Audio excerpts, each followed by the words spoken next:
Oliver Ellsworth was born on April 29, 1745 in Windsor, Connecticut. His parents were Captain David Ellsworth and Jemima Ellsworth. There is not much information on his early life as a child, but when he was a teenager, his dad sent him to ministry boarding school. His dad wanted him to become a priest, but Ellsworth did not want to, and in 1762, he started to attend Yale University. After having some behavior issues at Yale, when he was a sophomore, he transferred to Princeton, continuing his study of theology. He was exposed to many political issues that the United States and Great Britain were going through, and he got interested in the subject. He then decided to study law, and after 4 years, he passed the bar exam in 1771 at age 27. 1 year later, he married a very wealthy woman named Abigail Walcott. His law career started out very slow, but thanks to connections he had through his marriage, he was elected to be representative of the Connecticut General Assembly. In the late 1770s, his career took off, and he had thousands of court cases to deal with. Many of them he was successful in. In 1777, he was chosen to represent Connecticut on the Continental Congress, where he was member for 6 years. On the Continental Congress, Ellsworth was put in charge of many committees, like the Board of Treasury and Committee of Appeals, both which were very influential for him to become a member of the Supreme Court. He retired from being a congressional representative in 1783 and went back to his law practice. From 1780 to 1785, he served on the Governor's Council, and in 1785, Ellsworth was appointed to be a judicial member of the Connecticut Supreme Court of Errors. In 1787, he was appointed to Connecticut's Superior Court and chosen to represent Connecticut as delegates at the Constitutional Convention.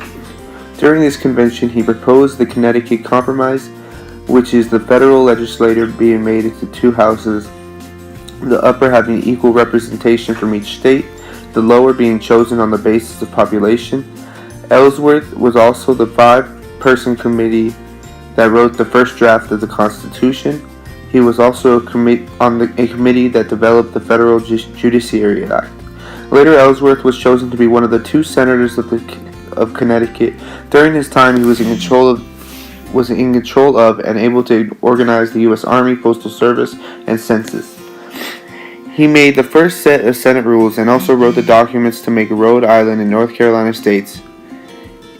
He is most known for writing the Judiciary Act of 1789, known as the Ellsworth Act, which gave federal Supreme Court power over the state courts. This act also set the number of judges, 1 Chief Justice, 5 associates, and made 13 district courts, 3 circuit courts, and set up the Attorney General office. Ellsworth was appointed Chief Justice by George Washington. He was Washington's 3rd choice for the position. He accepted and became the Chief Justice of the United States. Ellsworth was Chief Justice for 3.5 years. He did not achieve any major accomplishments, but one major accomplishment is that he was able to create a majority-minority system that allowed the justice to create one opinion instead of each justice writing their own opinion. Ellsworth retired in 1799. On February 26, 1799, the President John Adams later gave Ellsworth the position of being the Envoy Extraordinary and Minister Plenipotentiary to France. He was the one that was chosen to talk to Napoleon of France and try to negotiate a treaty with France, because during this time, France and the United States were in the undeclared war in the Caribbean. He left to go to France November 3, 1799, but bad weather caused him to arrive in March 1800.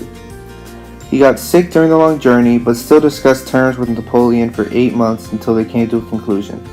The solution is not what the United States wanted, but Ellsworth thought it was better not to have declared war, so he accepted France's needs.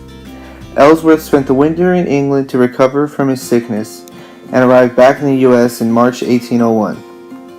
He was still a part of the Governor's Council, but his sickness caused him to not have much impact on the council. He died November 26, 1807 in Windsor and was buried at the First Church of Windsor.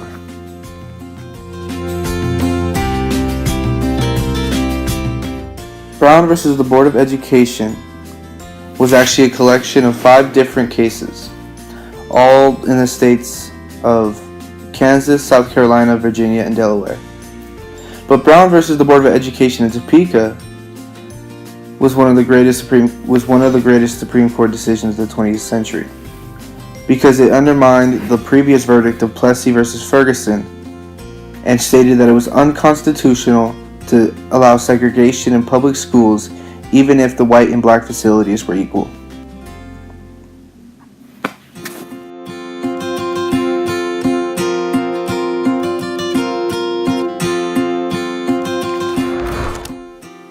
Society was changed forever when this case came about.